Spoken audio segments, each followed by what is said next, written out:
Tardes, licenciado. Buenas tardes, licenciado. Buenas tardes, licenciado. Buenas tardes, licenciado. Buenas tardes, licenciado. Buenas tardes, licenciado. Qué gusto de oírlos. Buenas tardes, ¿Están por licenciado. ahí? Buenas tardes, licenciado. Buenas tardes, aunque sea con lluvia, pero por aquí estamos, corriendo. Algunos corriendo, otros pues ya tranquilos. Yo tuve que correr mucho el día de hoy, especialmente ahorita en la tarde para venir a tiempo para la clase. Lo importante es que ya estamos en comunicación, ya estamos los que tenemos que estar y algunos otros que tendrán que estar, por ahí vendrán ya. Hoy vamos a ver las formas o sistemas procesales. Y las formas o sistemas procesales surgen como consecuencia de pensar. Los pensadores del derecho dicen, ¿cuál será la mejor forma de aplicar la ley penal al caso concreto? ¿Será que solo exista una persona que controle la investigación, controle el proceso y que a la vez tome la decisión y que a la vez investigue? ¿O será mejor que una persona sea la que acuse, otra la que defienda y otra la que tome la decisión? ¿O será mejor que sea el proceso, será mejor que sea escrito? Otros dirán que sea mejor que sea oral, otros dirán que sea secreto, otros dirán que sea público, otros dirán que sea contradictorio, otros dirán que no sea contradictorio. Algunos otros pensarán, no, mejor hagamos un sistema mixto. Y de esa forma de pensar, de cuál es la mejor forma de aplicar la ley penal al caso concreto, es que surgen los sistemas procesales. Históricamente tenemos tres sistemas: el sistema inquisitivo, el sistema acusatorio, el sistema mixto, y por último vamos a tener opiniones, diría yo, tal vez no a discutir, no tal vez sí a discutir cuál es nuestro sistema, cuál es el sistema que tenemos nosotros. Vamos a ver si puedo proyectarles algo por ahí. Licenciado, buenas tardes. Le saluda Sergio Quiñones. Sí, Sergio. Ahora que estamos, vamos a hablar de los sistemas procesales. A mí me llama mucho la atención el sistema anglosajón, que utiliza como jueces a los mismos ciudadanos, que es diferente al sistema latino, que es el que tenemos nosotros, que utiliza únicamente 3 jueces, dependiendo de la acusación, o son 3 jueces los que se utilizan generalmente.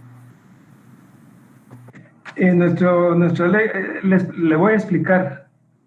Nosotros estuvimos a punto,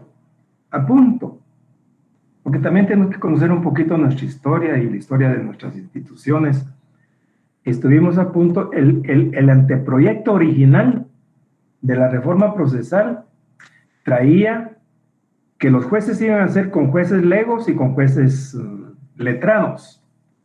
¿Qué quiere decir esto? Que íbamos a tener básicamente un sistema de jueces, no de jurados como el sistema anglosajón, pero sí se tenía contemplado en el anteproyecto de ley que iba a ser con jueces legos y con jueces letrados. Iban a ser 2 jueces legos, y le digo 2 jueces legos que eran 2 jueces extraídos de la población, ciudadanos comunes y corrientes, y en aquel tiempo se pensó que podían ser extraídos, o cómo iban a hacer para nombrar a los jueces legos, y se pensó que fuera en el padrón electoral. También se pensó que los juicios se deberían de llevar a cabo en el lugar en que se había cometido el hecho. No precisamente en el lugar, ¿verdad?, sino que en el municipio, pues, o en el departamento, en la cabecera departamental, en el lugar en que se había cometido el hecho delictivo. Y ese era el anteproyecto, pero luego hubo una serie antes de entrar a discutir todo esto, hubo una serie de opiniones, podríamos decir, de los litigantes de aquella época que se oponían mucho a que entrara un nuevo sistema. Hubo una oposición férrea e inclusive hubo, ¿cómo se llama? Se le cambió mucho al código o al proyecto original que existía. Esta reforma se le encargó a unos argentinos, a Mayer y a Binder. Mayer y Binder estuvieron con nosotros en la facultad, ahí lo estuvimos y platicamos un montón de veces, mientras ellos estaban trabajando el anteproyecto de ley que se presentó después al Congreso. Y fíjense que una de las reformas estructurales que tuvo el proceso penal fue de que la Constitución dice: el proceso no debe tener más de 2 instancias. Porque nosotros teníamos un proceso penal con una apelación especial o casación y se acabó.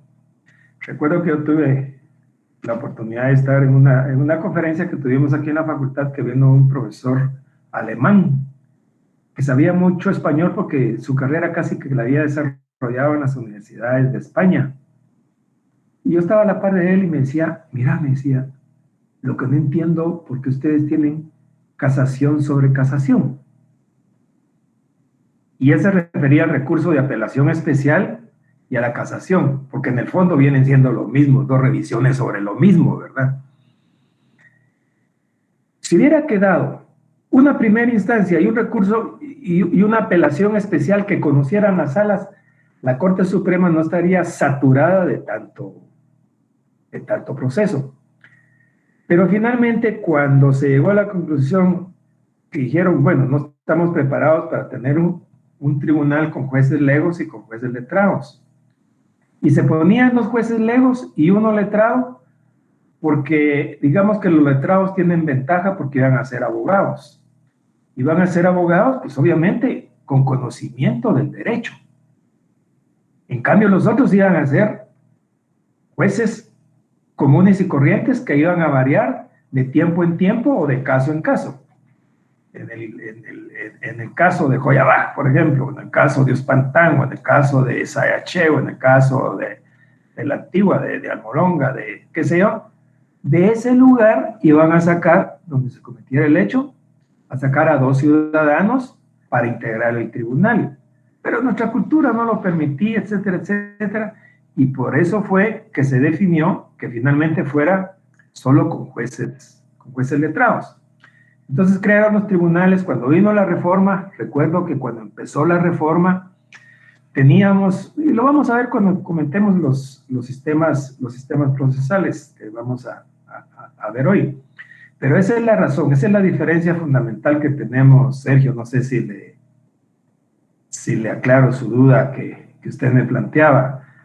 Y si usted me pregunta cuál es el mejor sistema, pues yo diría que el mejor sistema tal vez el acusatorio, que lo vamos a ver en su momento.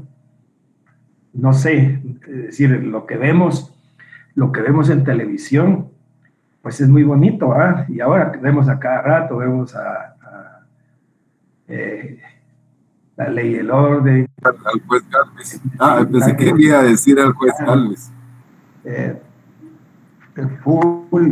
No sé cómo se llama otro. Entonces, miramos todo eso y obviamente nos entusiasma porque los jurados, pues obviamente obran en conciencia, es decir, lo que perciben sus sentidos. En cambio, nosotros, digamos, el sistema de valoración de la prueba, ustedes ya saben que es a través de la sana crítica razonada, etcétera. Por ahí va la cosa.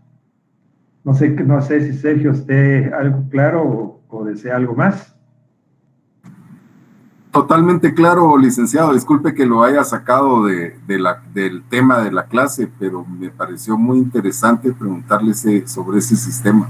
Gracias por su respuesta. No, está bien, con mucho gusto. Vamos a ver si puedo proyectar algo.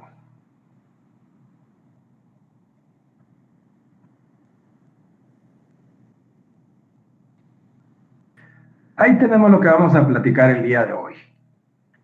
Vamos a hablar de las formas o sistemas procesales. Vamos a hablar del sistema inquisitivo, del sistema acusatorio, del sistema mixto, y luego vamos a analizar nuestro sistema. Los sistemas procesales, les decía yo, inclusive en la clase pasada, que cuando se comete un hecho delictivo se le imputa a una persona el hecho de que ha cometido, valga la redundancia, un hecho delictivo. Como consecuencia de eso surge lo que es la acusación. Pero a esa persona démosle la oportunidad de que se defienda, porque no solo la podemos acusar. Así las cosas, surge como una necesidad la defensa. Entre la acusación y la defensa va a haber una contradicción.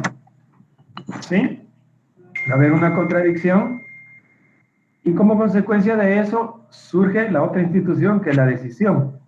Entonces, por encima de esto dice que debe haber un juez, el juez que decide, entonces es el que toma la decisión. Y luego vamos,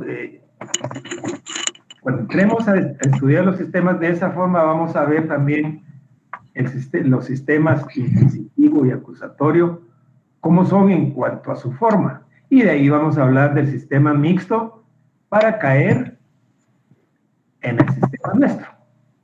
¿Correcto? Repito entonces, sistema inquisitivo, sistema acusatorio, sistema mixto, nuestro sistema. Pues vamos a ver desde cómo son en cuanto a su forma, primero en cuanto a su forma, y luego vamos a ver en cuanto a la acusación, la defensa y la decisión.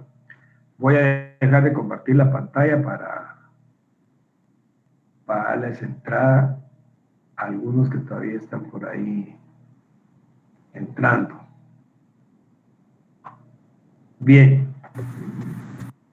Repito entonces, los sistemas o formas, o las formas o sistemas procesales surgen como consecuencia de la discusión que ha habido durante todos los tiempos de ver cuál es la mejor forma de poder aplicar la ley o cómo proceder en la averiguación de un hecho para aplicar la ley penal al caso concreto. Es decir, cuál es el mejor sistema. De eso surgen, como consecuencia de eso surgen los sistemas procesales. Y les digo que habrá que estudiarlo. Primero lo vamos a ver en cuanto a su forma, después en cuanto a la acusación, a la defensa y a la decisión. ¿Quiénes tienen en sus manos? ¿Quiénes tienen el impulso procesal? ¿Cómo se plantea la prueba? Y vamos a ver cómo es nuestro sistema y vamos a estudiar algo de nuestro código para ver qué es lo que tenemos y qué es lo que actualmente tenemos regulado. El primer sistema que se da históricamente es el sistema acusatorio. El sistema acusatorio es el que históricamente se da y nace en la antigua Grecia. Ahí en la antigua Grecia los griegos son los que plantean primero el sistema acusatorio. Esto es trasladado a Italia.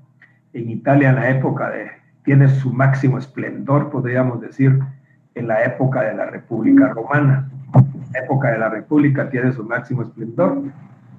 Y ya está en ciernes lo que es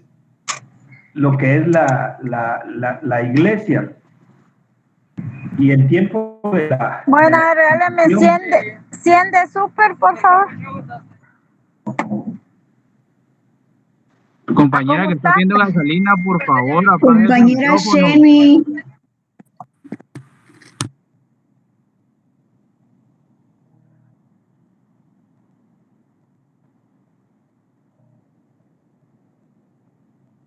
Les decía entonces que surge como consecuencia tiene su máximo esplendor en la República Romana.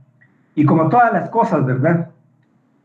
Siempre tiene que haber una negación o negación de la negación, y como una contrapartida a eso, surge el sistema inquisitivo en la época de la Inquisición. El sistema acusatorio, en cuanto a su forma, oigan bien, en cuanto a su forma es público, es oral y es contradictorio.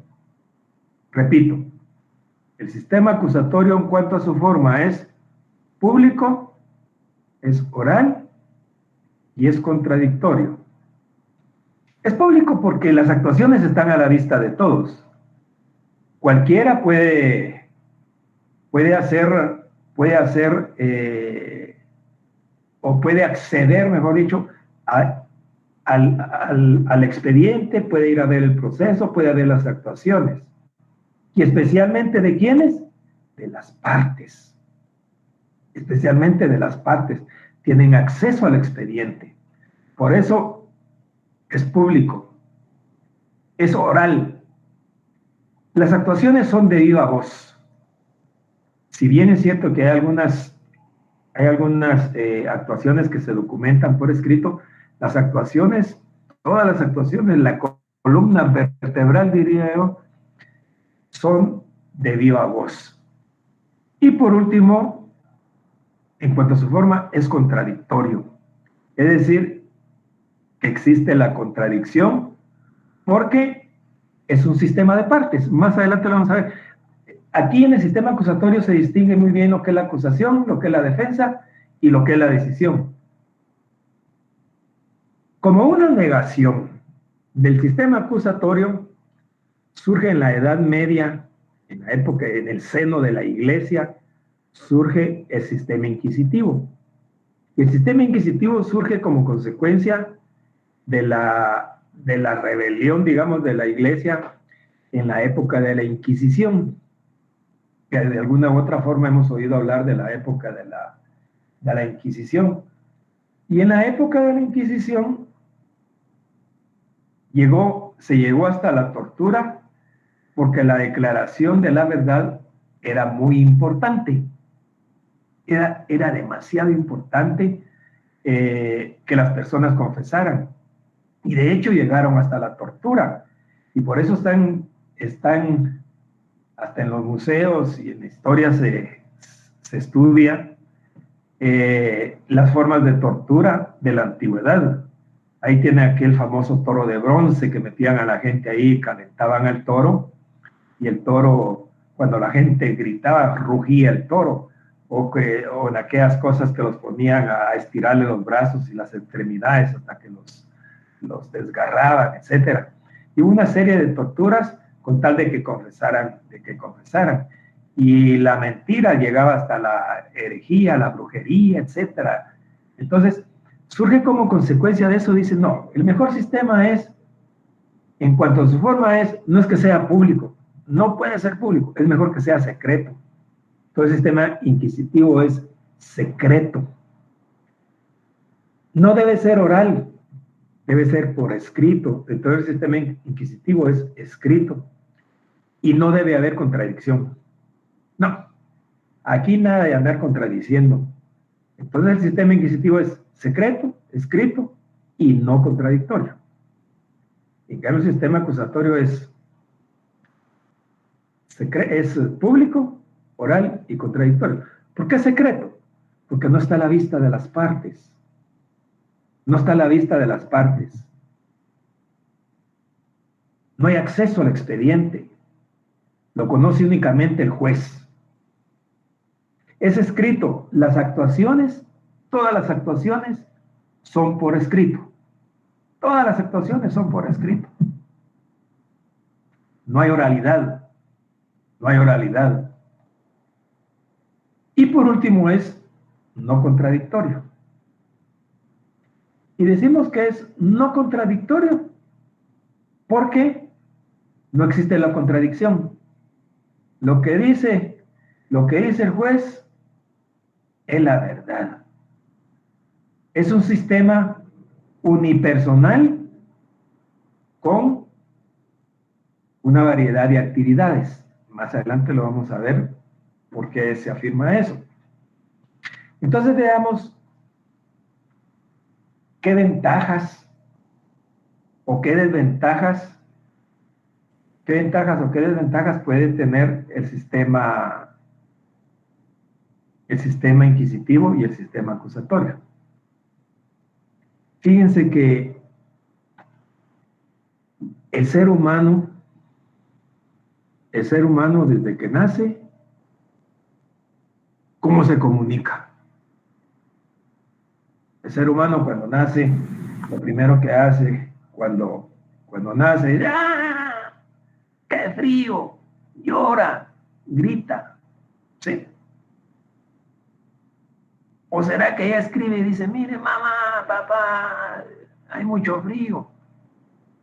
Lo empiezan a crear y de repente que empieza a llorar, a llorar, a llorar. Si él pudiera hablar, ¿qué diría? Tengo hambre, mamá, dame pecho, quítenme el pañal, me estoy escaldando. Es decir, el ser humano por naturaleza se comunica a través de la oralidad. ¿Es cierto o no es cierto?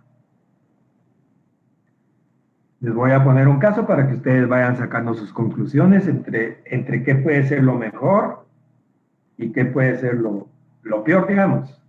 O no digamos lo peor, sino que cuál sería el mejor sistema. En un sistema inquisitivo, el sistema inquisitivo es escrito, es secreto y es no contradictorio. Fíjense, es secreto, es escrito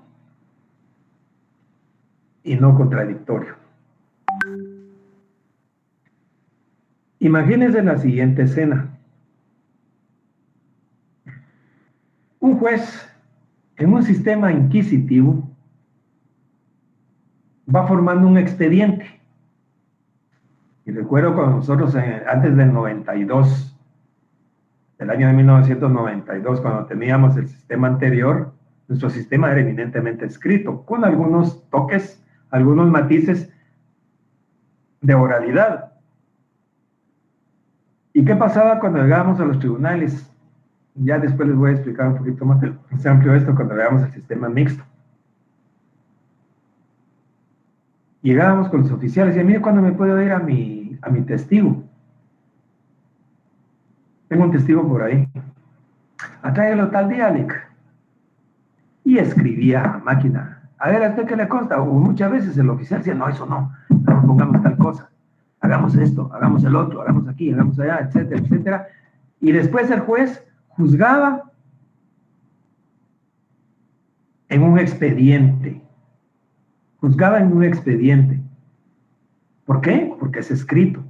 ¿Por qué? Porque es secreto. ¿Por qué? Porque es no contradictorio. En cambio, el sistema acusatorio dice, es un sistema de partes. Porque están bien diferenciadas lo que es la defensa, lo que es la acusación y lo que es la decisión. Es público, puede estar a la vista de las partes, es oral, las declaraciones, todo es a través de la oralidad, los jueces están viendo y presenciando, están oyendo, están con el oído oyen y están viendo con los ojos lo que está sucediendo. En cambio, en un sistema inquisitivo vamos a leer lo que dice un expediente, ¿sí? Está un juez a las 12:01 de la mañana en el segundo nivel de su casa, está estudiando, está trabajando, y de repente oye un ruido, corre la cortina de la ventana, no crean que les voy a contar una película de miedo. Y de repente oye ruidos y se asoma a la ventana y ve que una persona se está bajando de un vehículo y es su vecino, y luego también ve que otro vecino se acerca y lo mata y deja tirado el cuerpo ahí. Y él ve y se queda asustado, corre la cortina, cierra sus libros y mejor se va a acostar. Oye cuando llega la policía, oye que llegan las ambulancias, llega el juez de paz, levanta el cadáver y se acabó el asunto. Al término de los meses, como él es un juez de instancia, al término de los meses él está en su escritorio y ve un expediente y dice, caso homicidio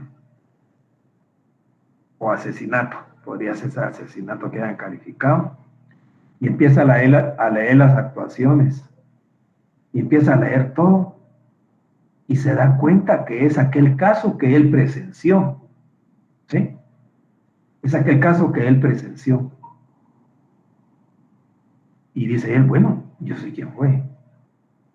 Pero luego empieza a leer las pruebas, y existe la declaración de una serie de testigos quienes afirman que ese día el señor a quien se le imputa el hecho estaba en una convención de leones en Quetzaltenango, pero no leones de los que ustedes están pensando hoy. Estaba en una convención de leones. Es más, hay un acta notarial donde un colega hace constar que efectivamente estuvo en esa convención y da fe de eso. Es más, todavía presenta una factura de donde se hospedó. Se hospedó en la pensión Bonifaz. Ahí se hospedó. Ahora dice él, ¿qué hago? Este señor estaba en Quetzaltenango. Los papeles, el expediente, eso me dice que estaba en Quetzaltenango. ¿Qué tendría que hacer el juez ahí? ¿Condenar o absolver? Les hago la pregunta, a ver quiénes quieren contestar.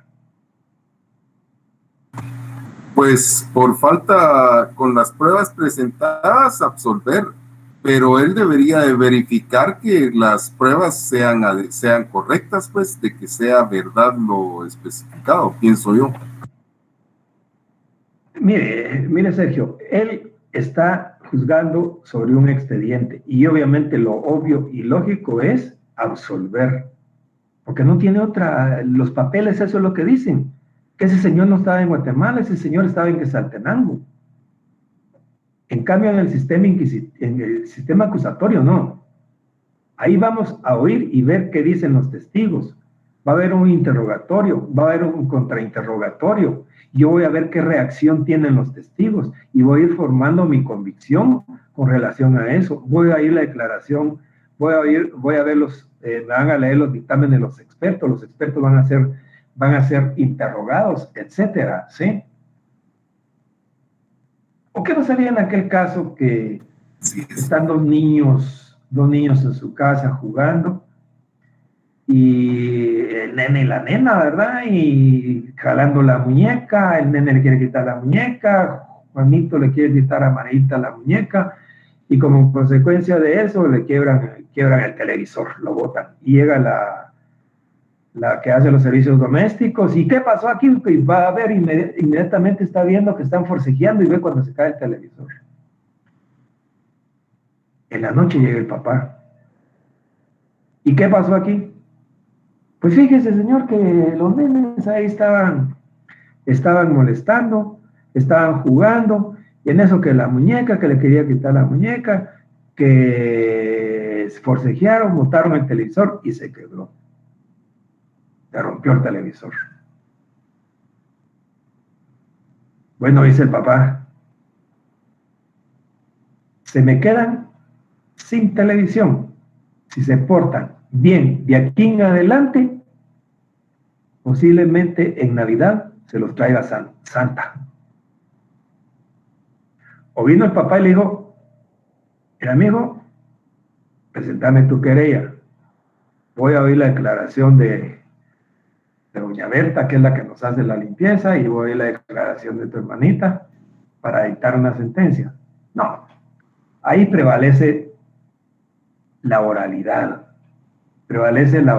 es decir, la oralidad es muy importante porque estamos viendo y oyendo, hay una inmediación de lo que está sucediendo.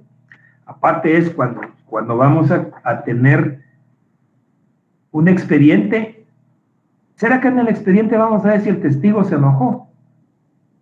Si el testigo se puso nervioso cuando lo interrogaron.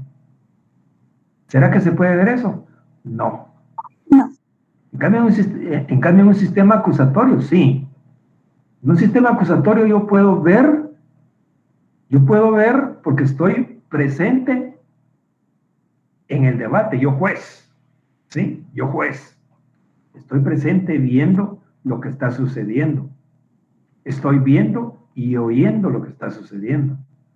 Estoy percibiendo a través de mis sentidos lo que está pasando ahí. Luego, con la integración de unas pruebas con otras, yo voy a formar mi convicción y como consecuencia de eso voy a dictar una sentencia. ¿Sí? No sé si tienen dudas ahorita en cuanto a su forma de los sistemas procesales. Los sistemas procesales dice, el sistema inquisitivo es secreto, escrito y no contradictorio. El sistema acusatorio es público, es oral y es contradictorio. Pero luego vienen otros y dicen, no, lo mejor es que una parte sea secreta y que la otra parte del proceso sea pública. Y es ahí donde surge el sistema mixto. Nuestro sistema anterior que nosotros teníamos, básicamente teníamos un sistema, en el fondo era un sistema inquisitivo que le llamábamos mixto, porque todo era a través de la escritura, solo que dividía el proceso en 2 etapas. El proceso se podía iniciar por denuncia, por querella o conocimiento de oficio. ¿Sí? Cuando se cometía un hecho, los 3 primeros días eran para las primeras diligencias. Esas estaban en manos del juez. ¿Sí? El juez era el que dictaba, decía, oigas esto, hagas el otro, en 3 días. Dentro de los 5 primeros días, incluyendo las primeras diligencias, se dictaba el auto de prisión provisional. Ahora se llama auto de prisión preventiva. Se dictaba el auto de prisión provisional. Y a partir del quinto día, empezaba a correr el término del sumario. El sumario duraba 15 días. Fíjense lo que les estoy diciendo. El sumario duraba 15 días. Entonces llevamos 3 de primeras diligencias y al quinto día el auto de prisión preventiva. A partir de ahí el juez tenía 15 días de sumario y el sumario era para investigar. Cuando se iniciaba el proceso a través del auto de instrucción, se abrían 2 cuerdas.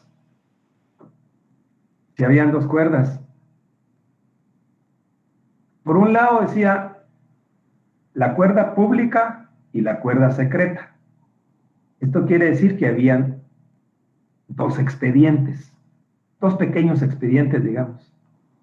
En la cuerda pública se iban anotando todas aquellas actuaciones que no tenían nada que ver con la investigación. Nada que ver con la investigación. Por ejemplo, el discernimiento de un cargo a un experto, el discernimiento y el nombramiento del defensor, cosas como esas que no tenían nada que ver. Ahora, la declaración de testigos, un reconocimiento judicial, un careo entre procesado y testigos o entre testigos, un reconocimiento judicial, etcétera. Todo eso que tenía que ver con investigación iba en cuerda separada, no se podía ver. Y esto obviamente se prestaba a mucha corrupción, porque medio mundo en los tribunales vendía los sumarios. porque los procesados o los abogados defensores querían saber qué había para poder delinear su defensa. Y me recuerdo perfectamente que, dependiendo del caso, sí cobraban por los sumarios. Y medio mundo vendiendo sumarios y medio mundo comprando sumarios. A los 15 días finalizaba la investigación y se unía la cuerda pública con la cuerda secreta. Y se hacía ya solo un expediente. Y ahí se daba la resolución, vamos a ver cómo se llamaba el auto de apertura de juicio, el auto de apertura de juicio. Se unía lo que es la cuerda secreta y la cuerda pública. A partir de ahí ya se volvía público el proceso.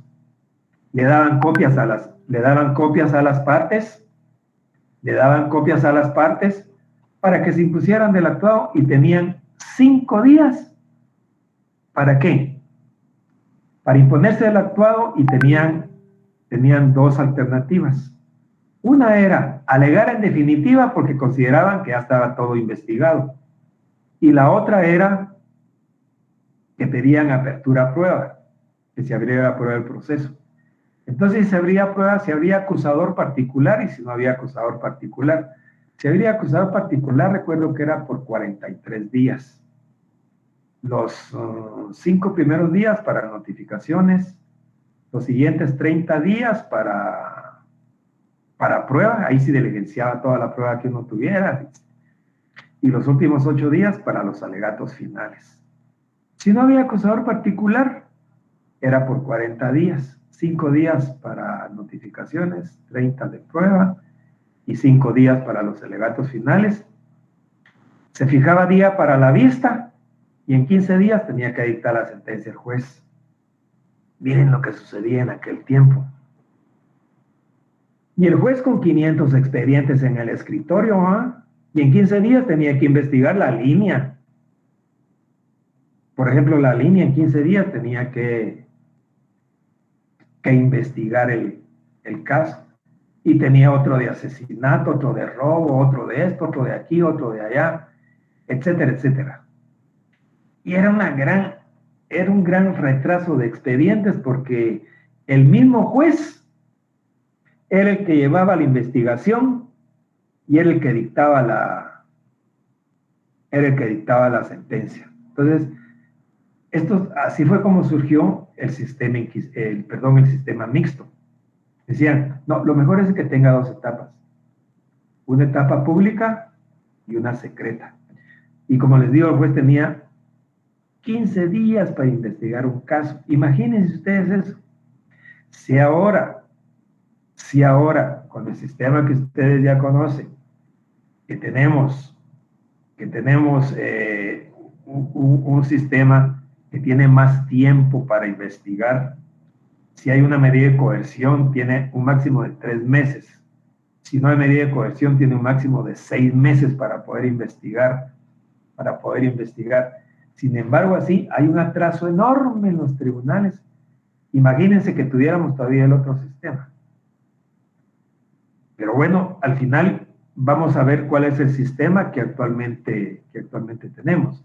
Entonces, recapitulando un poquito lo que hemos venido diciendo, el sistema inquisitivo es secreto, escrito y no contradictorio. El sistema acusatorio es, en cuanto a su forma, es público, es oral y es contradictorio. Y ya les expliqué, es público porque está a la vista de las partes y a la vista del público las actuaciones procesales se pueden ir a presenciar. En el inquisitivo no, eso es secreto, solo las partes y nadie más. Inclusive el juez es el único que puede conocer de la investigación y de todo. Todo es por escrito, no hay oralidad. En cambio, el acusatorio es oral, es de viva voz. Y por último, no es contradictorio. No existe la contradicción, no existe la controversia. Y luego el sistema mixto que divide el proceso en dos grandes etapas, una que es secreta y la otra que es pública, y prevalece la escritura. ¿Alguna pregunta de lo que hemos platicado hasta este momento, jóvenes? Licenciado, solo me queda una duda con el sistema mixto. Perdón. Sí. Me decía que el mixto solo tiene 2 etapas y utiliza los 2 sistemas. No utiliza los 2 sistemas. Tiene características de los 2 sistemas. Ah, ok. Perfecto. Tiene 2 etapas. Gracias, una licenciado. que es secreta y la otra que es pública. El sumario con las primeras diligencias es secreta. De ahí en adelante se volvía público. Y prevalecía la escritura desde su principio hasta el fin. La única parte que tenía de publicidad, digamos, de oralidad, no de publicidad, de oralidad, era que se podía pedir que la vista fuera pública. Que la vista fuera pública. Y cuando se pedía que la vista fuera pública, pues los alegatos se hacían de viva voz. Y si no se presentaba un alegato por escrito, el juez lo estudiaba y sacaba sus conclusiones de lo que le presentaba cada una de las partes y lo que él tenía en el expediente, y con base en eso dictaba una sentencia. ¿Ya? Así era como funcionaba. Sí, licenciado. Gracias. ¿Alguien más, jóvenes? Digo una pregunta, ¿los 15 días son calendario o son hábiles del sumario? Fíjese que en Tenal los 15 días eran corridos.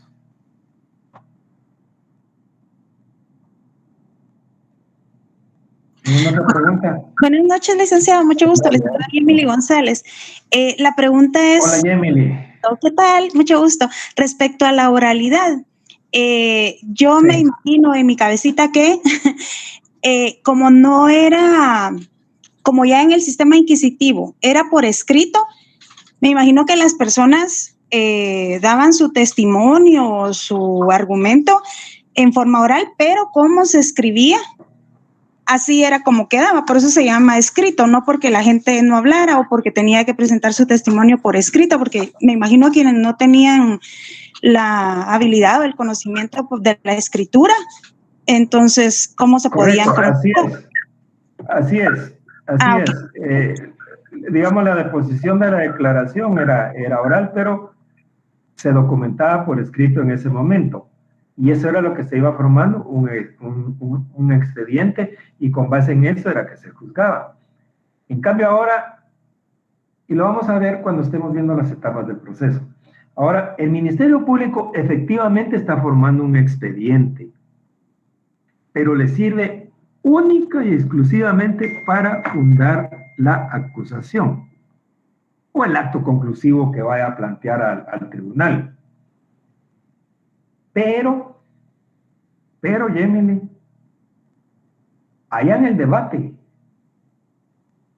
va a prevalecer la oralidad. Va a estar sentado el testigo ahí y él va a deponer su declaración y le va a interrogar el fiscal y lo va a contrainterrogar ¿cómo se llama? El defensor. En cambio, en un sistema inquisitivo, no. En un sistema inquisitivo llegaba el testigo con el oficial del tribunal. Decía, ¿qué le consta a usted el hecho? Ah, pues fíjese que yo tal día, tal y tal y tal cosa, etcétera, etcétera. Y si el oficial estaba a favor del otro, componía la declaración. ¿Sí? Y él solo declaraba, se le protestaba, ni siquiera hacían la fórmula de protestarlo, sino que ya solo ponían, se le protesta de conformidad con la ley y declara tal y tal cosa, y se le hacen las siguientes preguntas. Mire, diga si no sé qué, mire, diga si no sé qué. Algunas preguntas de completación, algunas preguntas complementarias, si no había quedado clara la declaración. Y eso servía de base para poder dictar una sentencia. En cambio ahora cada día nos tenemos que inclinar mucho más. Yo espero que ustedes, cuando ya estén ejerciendo y haya pasado el tiempo, cada día va a haber mucho más prueba científica. Porque la prueba científica, desde mi punto de vista, es la que debe prevalecer. La prueba científica. Y ahí sí, tal vez mucha tele, ¿verdad? Pero la realidad es esa, que la prueba científica es la que debe prevalecer. Obviamente habrán algunos testigos, porque yo le pregunto, ¿será que un testigo puede mentir cuando le está tomando la declaración por escrito un oficial? Sí. Sí. Yo diría que sí. ¿Y será que puede mentir cuando está enfrente del juez y enfrente del fiscal y enfrente del defensor? ¿Qué creen ustedes? No, Alex, porque estaba Sí puede mentir, Sí puede mentir. Sí puede, pero como estaba... Solo que le va a costar más y lo van a contrainterrogar y posiblemente se va a poner nervioso, posiblemente se va a enojar y todo eso lo va a ver el juez. ¿Sí? Fíjense que yo recuerdo, y fue famoso el primer juicio oral que hubo aquí en Guatemala. Te lo voy a contar como historia. El primer juicio oral que hubo aquí en Guatemala fue en Chiquimula, por la muerte de un estudiante. Un estudiante que mataron allá, y había sido creo que un guardia de Hacienda, algo así me recuerdo yo. El licenciado Sagastume. En ese tiempo él era el juez presidente del tribunal. Y la defensa tenía preparada, ya llevaba su tesis muy afinadita con sus testigos y todo, y tenía su testigo estrella. El testigo estrella decía que había tomado la camioneta Rutas Orientales aquí en la 20 calle, que pasó por el rancho, que pidió sus chicharrones con yuca, en Zacapa se tomó un agua de coco, y que cuando llegó ¿cómo se llama? Allá a Chiquimula, lo habían detenido. Y el testigo estrella iba preparado de esa forma. Y como era el primer juicio, la crónica del tiempo, de aquel tiempo así lo decía, en un salón comunal de Chiquimula estaba lleno, toda la gente a la expectativa, por la connotación que tenía el caso. Y entra el testigo estrella, lo juramentan y entra con lentes oscuros. Y lo juramenta ¿cómo se llama? El juez y primero lo protesta. Y le dice, ¿jura usted decir la verdad ante su conciencia? Primero dice, levante la mano a la altura del hombro. Párese, le dice. Levante la mano a la altura del hombro. Y pone la mano a la altura del hombro. Y le dice, ¿jura usted decir la verdad ante su conciencia y el pueblo de la República de Guatemala? Sí, juro. Siéntese. Y todavía le dice el juez, recuérdese que está bajo juramento. Y la primera pregunta que le hace el juez le dice, ¿ustedes usan esos lentes por prescripción médica? Y le dice que no. Entonces, quíteselos.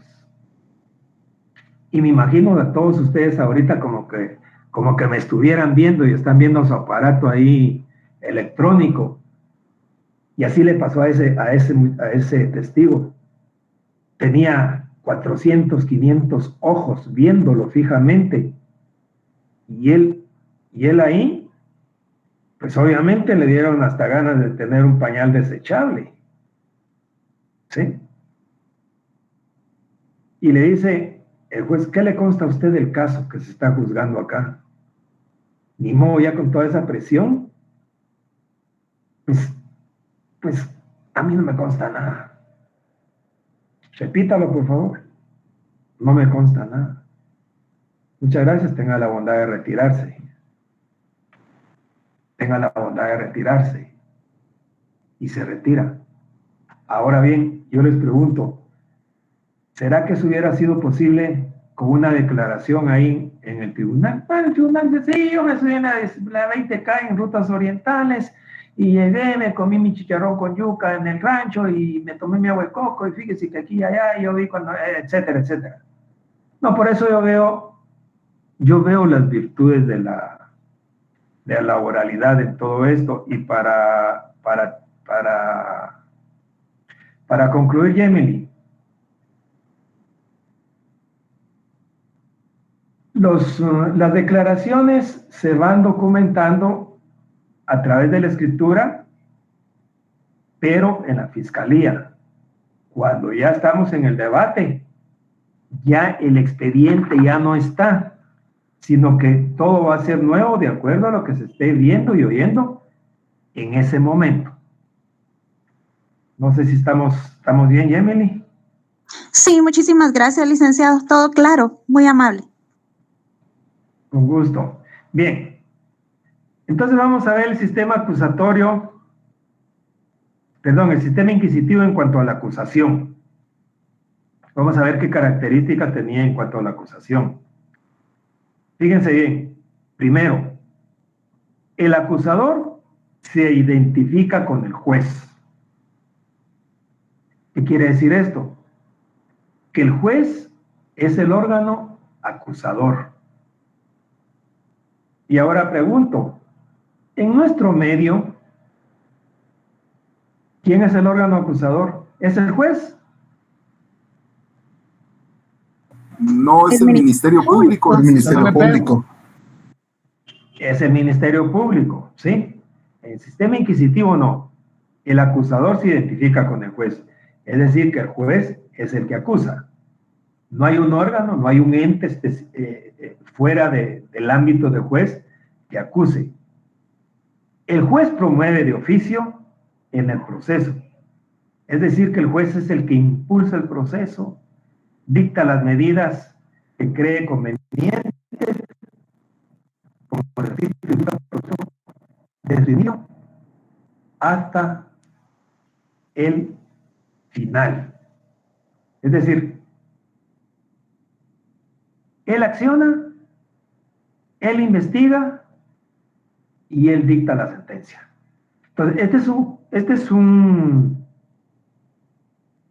proceso unipersonal. Estamos hablando de un sistema inquisitivo puro, ¿sí?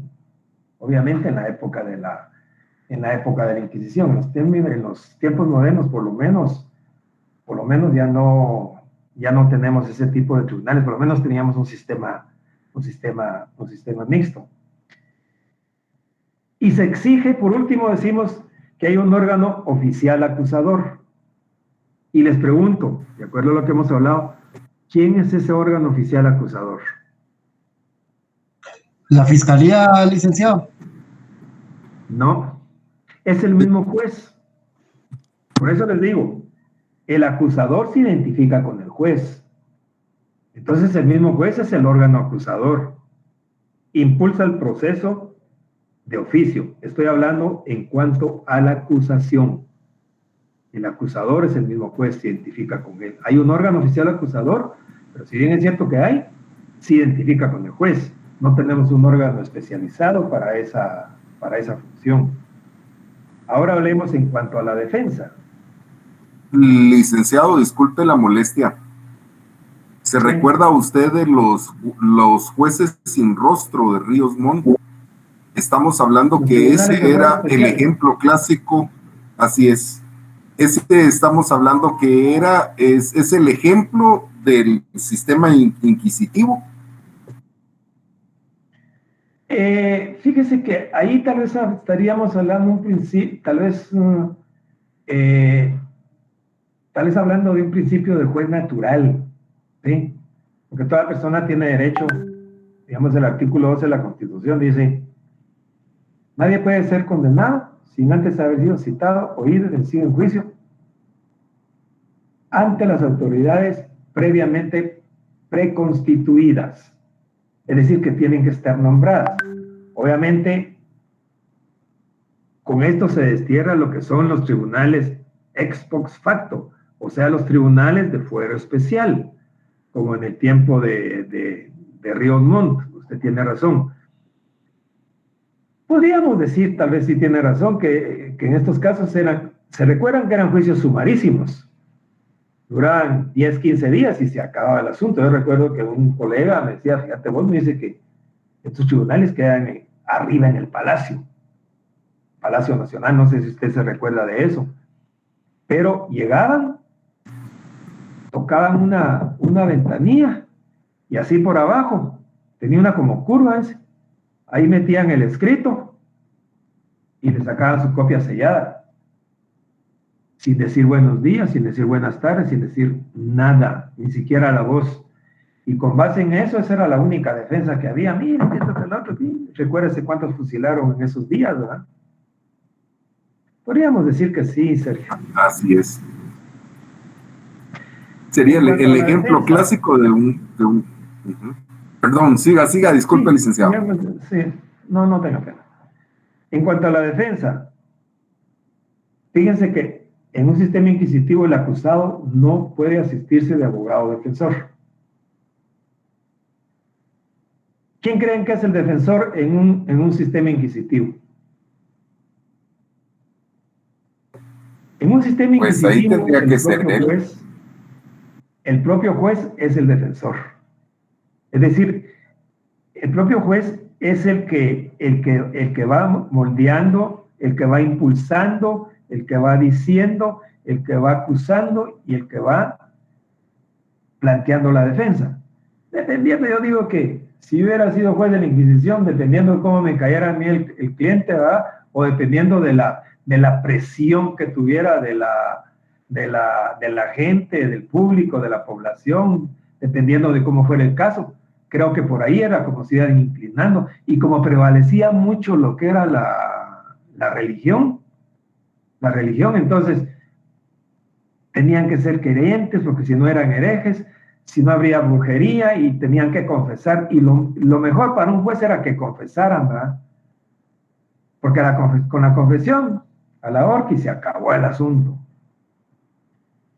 La defensa, en cuanto a la defensa, decimos que no puede haber el patrocinio de un abogado defensor, es el mismo juez que tiene la defensa. La defensa no tiene libertad de proposición de elementos de convicción, es decir, que no tiene libertad de proposición de pruebas. Es el juez el que decide. Es el juez el que decide qué pruebas, y las pruebas las tiene en la ley. Y vamos a ver en cuanto a la decisión. En cuanto a la decisión, el juez tiene amplia discreción entre las pruebas que le señala la ley. Y lo más importante, diría yo, la valoración de la prueba es la prueba tasada. ¿Saben qué es la prueba tasada? ¿Quién sabe qué es la prueba tasada? No me van a decir que no lo saben si ya ganaron su teoría de, ¿qué? Teoría del proceso. Formas o sistemas de valoración de la prueba. La prueba tasada, la prueba en conciencia, la sana crítica razonada. La prueba tasada es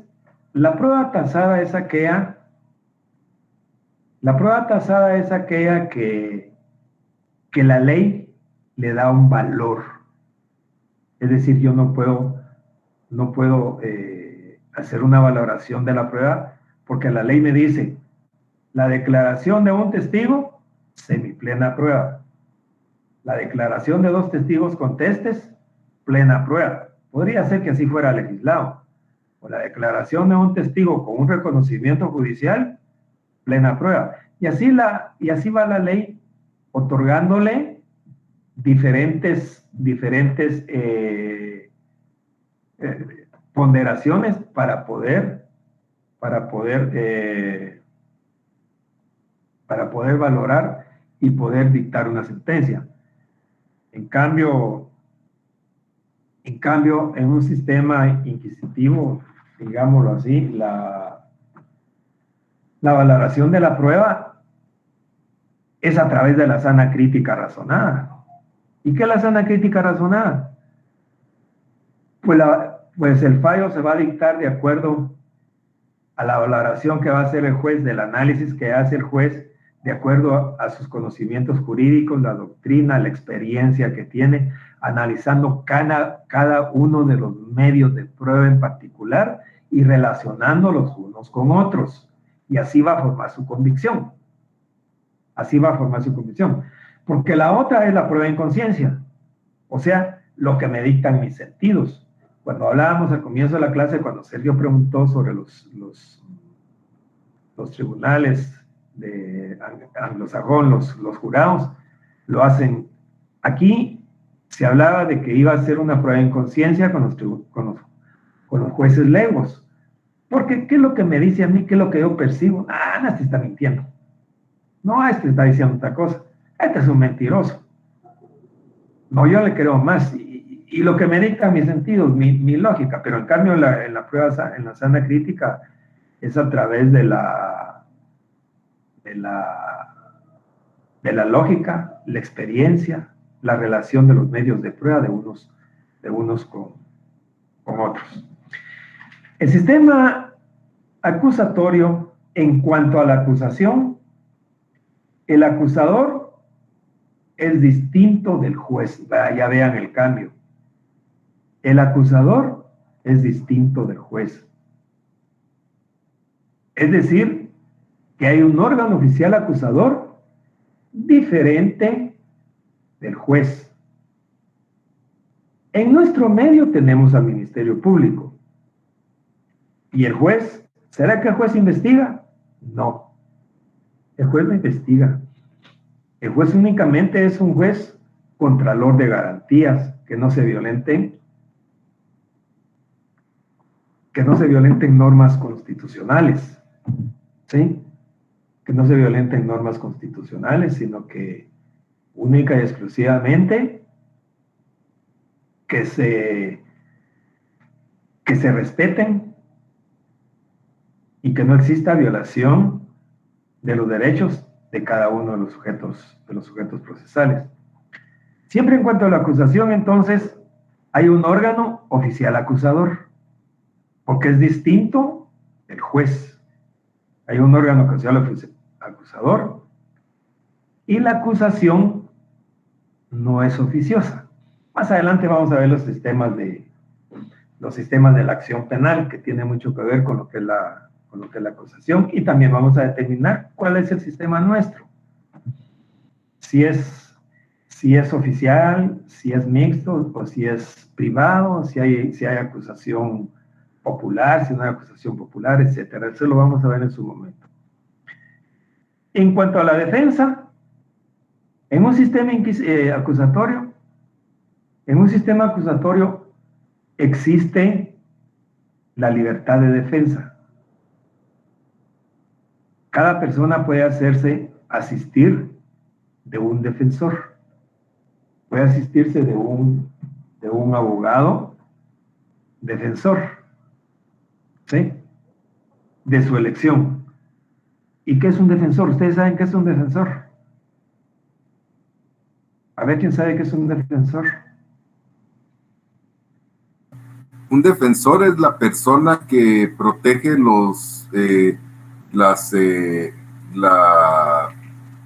protege a otra persona. Ese es un defensor. Ese es un guardaespaldas. No, porque un guardaespaldas, un defensor es el que protege es que tal vez solo lo dije muy abierto. Un defensor es el que vela por los derechos de otra persona. ¿Que aboga por la persona?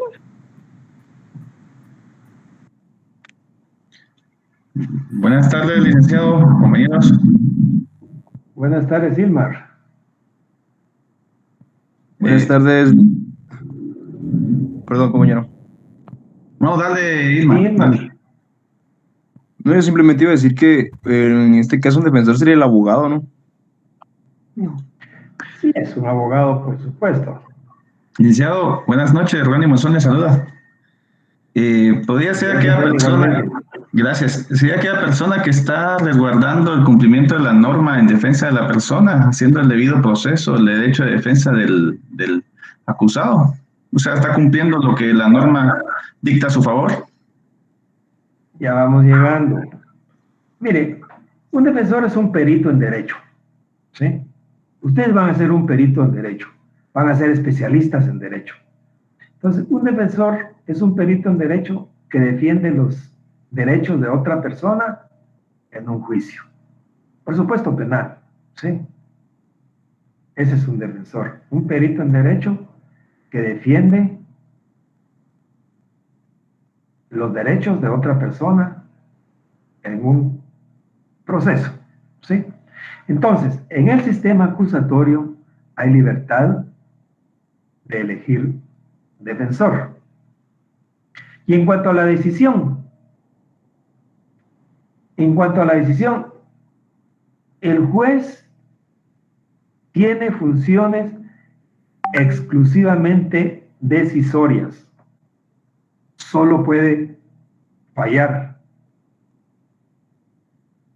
Es decir, que él está ahí para supervisar, digámoslo así, el proceso y al final tomar una decisión. Este sistema acusatorio, si ustedes ya se percataron, es un sistema de partes. El otro es un sistema unipersonal de una persona con una actividad multiforme. O sea, el juez es juez, es defensor y es acusador. En cambio, en el sistema acusatorio, no. El sistema acusatorio no, porque está bien definido lo que es la acusación, está bien definido lo que es la defensa y está bien definida lo que es la decisión. Entonces, es un sistema de partes. Cuando empezó la reforma procesal penal aquí con nosotros en los 90, primero teníamos que un juez de instancia conocía de todo el proceso, investigaba, recibía la prueba, decía qué prueba había que diligenciar, etcétera, etcétera, y finalmente dictaba el fallo. Cuando ya estábamos en los albores, digamos, o a los principios del cambio procesal, de la reforma procesal, se dividió en jueces de instrucción y jueces de sentencia. Los jueces de instrucción instruían el proceso, es decir, averiguaban. Eran los que hacían la investigación y luego el fallo lo conocía un juez de sentencia. Por lo menos avanzamos un poquito. Y después ya vino la reforma con este código que ustedes tienen ahí en sus manos, que es el sistema que actualmente tenemos. Y ya habíamos platicado del sistema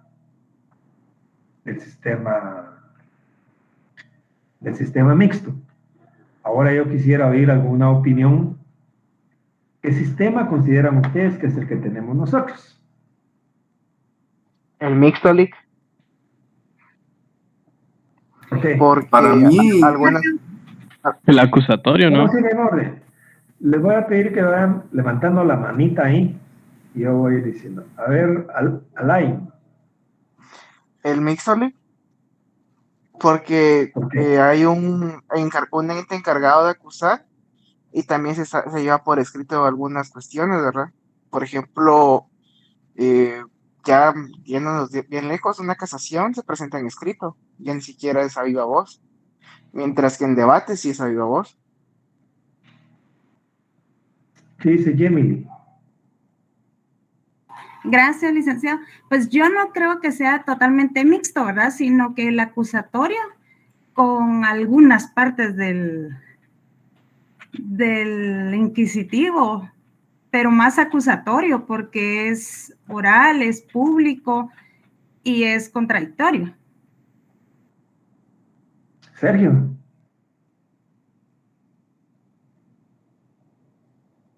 No, lo mismo que la compañera, es un sistema, es un híbrido, digámoslo desde ese punto de vista, porque maneja los dos sistemas, maneja una parte que es más, o sea, digamos que un 80% es un sistema acusatorio, pero tiene algunas partes de inquisitivo, como por ejemplo lo que usted mencionaba de la apelación. La apelación se hace por escrito y muchas veces se da la opción de que la casación también no se escuchan a veces a las partes, sino que se puede presentar únicamente por escrito y desde ahí se hace la situación y se puede pedir también que el proceso pueda llevarse bajo secreto específico, ¿verdad? Entonces es un híbrido, pero es más acusatorio que inquisitorio, pienso yo. ¿Qué dice Ronnie? Gracias, licenciado. Yo opinaría que es acusatorio. Yo considero que el acusatorio está cumpliendo con los procesos legales de un proceso de acusación, defensa y, por supuesto, una decisión. Y están bien determinadas las partes. En cambio, en el inquisitivo, propiamente todo recae en una decisión del juez, en este caso, quien es el que acusa, el que defiende y el que decide al final. El aspecto escrito se lleva a un expediente porque es el cúmulo de todos los documentos originados del proceso. Y al final el juez tiene ese expediente, pero escucha a las partes o analiza las partes y toma una decisión conforme a los hechos y actos. Gracias. Gracias, Ronnie. ¿Alguien más? Buenas noches, Lich. Yo considero que es un acusatorio que sí es característico. No le oímos bien, Juan, no sé qué pasa. ¿Alguien más? Lick, buenas noches. Yo pienso que es acusatorio por la parte donde usted hablaba que ya no era el juez el total seguir todo el proceso, ¿no? Que había un órgano que se encargaba de primero la investigación y la realización de oír y escuchar a las personas. Mire, licenciado, disculpe. Yo pienso que es acusatoria. Sí, David. Gracias. ¿Es posible que pueda ser un sistema acusatorio mixto? Porque lógicamente... ¿No? Disculpe. Le escucho.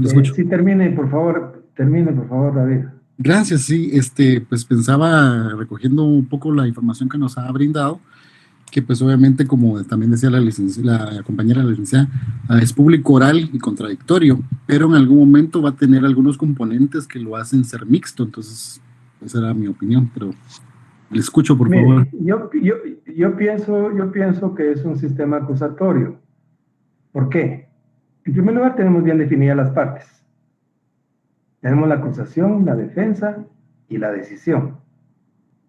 Por otro lado, su columna vertebral es la oralidad. Es decir, si bien es cierto que hay algunas actuaciones por escrito, pero estos son algunos resabios del inquisitivo que no son pilares del sistema acusatorio. Además, hay otra virtud que es público y ante todo la oralidad. Y no hay secreto. No hay secreto. En cambio, el sistema mixto sí tiene una parte secreta del sistema acusatorio. Pero bueno, cada quien sacará sus conclusiones. Mi punto de vista es ese. Respeto el de ustedes. Bien. Vamos a seguir adelante. Disculpe la interrupción, a mí me queda una duda. Por ejemplo, cuando un caso se declara como en reserva y la investigación se hace así en lo secreto, de hecho ni siquiera se da a conocer en las primeras etapas, podríamos decir, ¿verdad? Para no comprometer la investigación. ¿Esa parte no se puede tomar como secretividad? Yo diría que no. Porque eso es, digamos que esa es una condición especial por un caso especial, valga la redundancia. Porque para no afectar la investigación tendrá cierta reserva. Pero de lo contrario, sigue prevaleciendo la oralidad, sigue prevaleciendo la publicidad. ¿Sí? Es decir, secreto porque no tiene acceso a nada, pero llega un momentito en que recaban la prueba base en lo que tengan que hacer y a la vista de todos. Otra cosa sería que la secretividad durara una gran etapa del proceso o que durara todo el proceso. ¿Sí? O que fuera una norma general para todos los casos, ¿verdad? Para todos los casos, sí, pero no, esa es la excepción, digamos. Perfecto, muchas gracias. Con gusto, Yamili. Me van a leer el código y les digo que van a leerlo porque no sé de dónde lo van a sacar o cómo lo van a hacer, si todo el código. Menos mal que tenemos de aquí al martes. Quiero que en una hojita me pongan artículos que lean, que sean del sistema acusatorio y que ustedes consideran que sean del sistema inquisitivo. ¿Sí? ¿Se entiende eso? ¿Qué artículos del me código? cuesta. Perdón, licenciado. ¿Qué le cuesta? Le pongo, por ejemplo, le pongo, por ejemplo, el caso de, pensemos en un homicidio.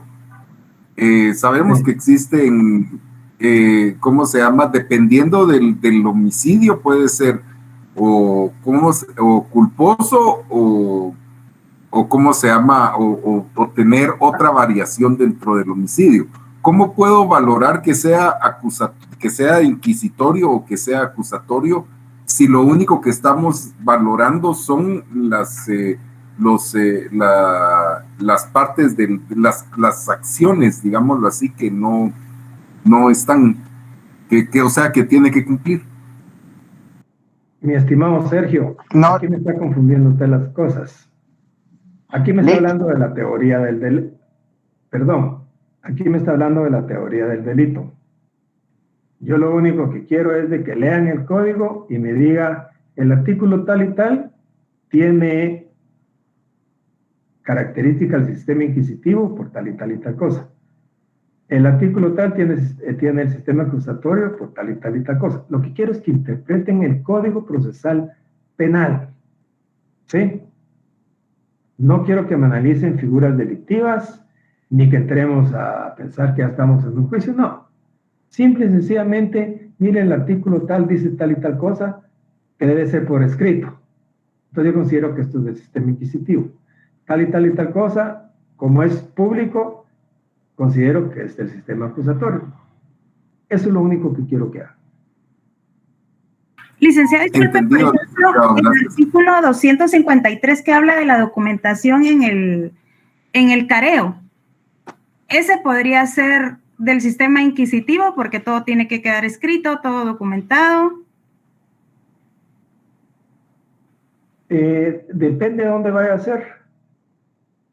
Porque usted lo puede hacer en el debate. Y en el debate lo va a ver y lo va a oír. Y es ahí lo principal. Obviamente, lo mejor no lo digo, yo quiero hacer esos comentarios en la próxima clase porque voy a oír algunas opiniones y vamos a ver algo que hicieron ustedes. Nos quedamos ahí, jóvenes, porque si no, no descansa mi garganta ni un ratito para la próxima clase. Feliz noche, Lic. Muchas gracias. Perfecto, muchas gracias. Feliz noche, licenciado. Gracias. Feliz noche, licenciado.